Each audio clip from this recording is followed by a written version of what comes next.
All right, geometry benchmark 9.1, volume and surface area of prisms and cylinders. First one's a prism, the second one's a cylinder. Let's do the volume of each of these first, because I think that's a little bit easier. And then I'll come back and I'll do the surface areas of both of them. For the volume, any shape that's symmetrical going all the way up. Like imagine this being on the bottom, and like maybe stand this thing up, and then it repeats itself going all the way up. It just has layers and layers and layers of that same shape. It's kind of easy to find that because you can just take the area of that base and multiply it times the height. And I'm going to call my height 30 in this case. Like for the cylinder, I imagine you have a bunch of these coasters on top of each other, filling up, filling up, filling up. Well, if you know the area of one of those coasters, and you just multiply it times the number of coasters, like times 16, that's what your volume of that shape is going to be. In this case, it's a cylinder. You could do it with any shape if you had a whatever, you have some goofy shape like this, and it's the same shape up above. I'm not going to try to copy it, but that's it. If it's copied all the way up through there, if you knew the area of this, in just, let's say the area was 100 here, and I know my height, let's say it was 10, I could just multiply 10 times 100 for 1,000 cubic units for the volume of that goofy looking shape. So that's the concept we're going to get at here. To actually do the first one, we need to find the area of this triangle. Okay, well, to find the area of the triangle, I need to know the base and the height of the triangle. The height of the triangle, as we're looking at it, is 12. The base, we can use this 20 from over here and use what we know about Pythagorean triples, or you can use Pythagorean theorem. But this is going to be a 16, because I know this, if I divide each of these by 4, if I divide 20 by 4, I get 5. If I divide 12 by 4, I get 3. So I see that this is just your typical 3, 4, 5 triangle. And that's just a multiple of it. So each of those sides is 4 times as big as these. So if I take 4 times 4, I get my 16. So Pythagorean triples will help you here. Save a little time. Otherwise, just use the Pythagorean theorem and figure out that side. And then just do base times height. So base is 16, height is 12. And then divide by 2 for the area of that triangle. And that would be 96. Because we get 8 times 12 is 96. Square units for the area of the base.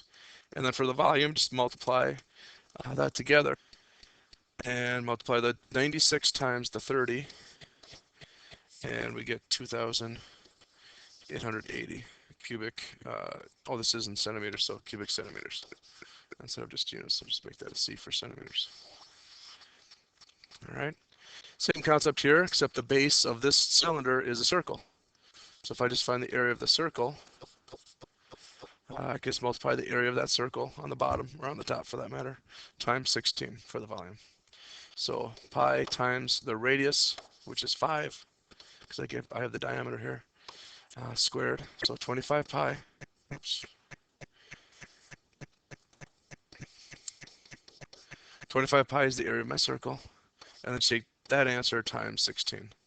So I would just type that all in my calculator. It's one big problem. You should get 1256.6 cubic centimeters. Okay, those are pretty straightforward, I think, for the surface area. I'm sorry, for the volumes of shapes. Surface area gets a little trickier. For surface area, it seems the concept is simple. You just need to find the areas of all the sides and then add all those sides up. For this shape here, for the prism, we have 2 triangles, and they're the same triangle. So if I find the area of one and just double it, and then I have 3 sides. Now these 3 sides are all different. If you look at the back here, if you can look through here, that rectangle back there, that's one of the one of the sides that I have to find. This one here, that's another one I have to find. Okay, so maybe the bottom. It's kind of goofy how their eyes play trick on you there. And then the third one is this big piece of this on top. So there's 3 rectangles. So triangle, triangle, and then 3 rectangles. And then, like, if I put in the dimensions of these triangles here, I have 16 and 12. 16 and 12. My rectangles, if I just put 30 for all the heights, maybe look at it that way, And then like here's a 16. So maybe I'll put the 16 here. Here's a 12. So looking at this piece in the back, that one back there is 12 by 30. There's the 12. There's the 30. My 16 was this piece here. 16 across, and then 30 back. So that's this whole piece here, the green one. That's that rectangle. And then my largest one, maybe I'll use black here, the one that's on top of all that, if it was facing up like this.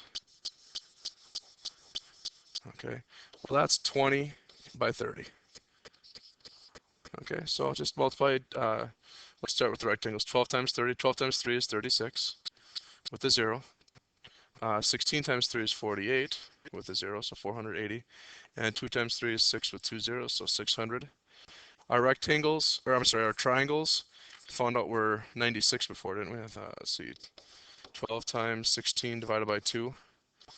So 6 times 16 is 96, or however you want to do these problems, but 96 for each of those.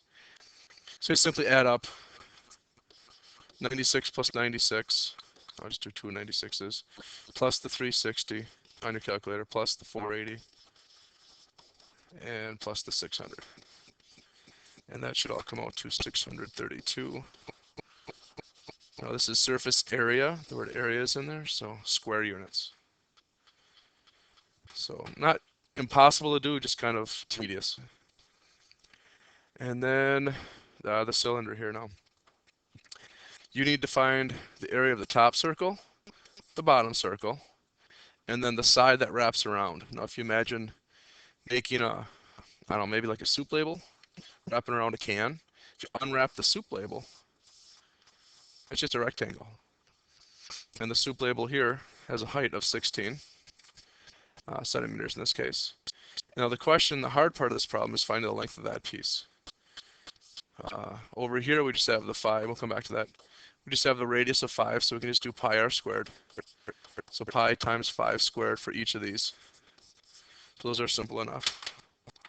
So the area of this is 25 pi, some decimal there, and this is 25 pi.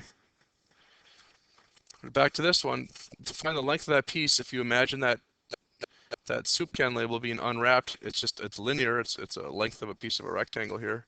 But if it were back in a circle form, it would be this piece here going around the top of that circle. It's just unwrapped. So what is that? That's just circumference.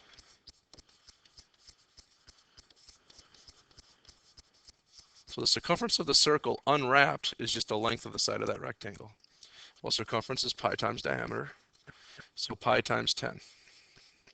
Oops.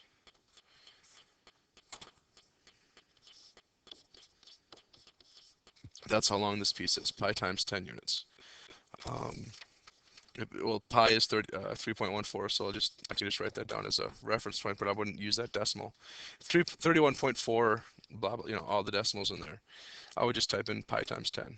If you take that pi times 10 times 16, I get the area of that rectangle. Okay. And the area of that turns out to be 500, let me just point out here, 502.65, a whole bunch of stuff in your calculator. So type in pi times 10 times 16, area of that rectangle, plus the 25 pi, and maybe times 2, or just plus 25 times pi again. All that turns out to be 659.7.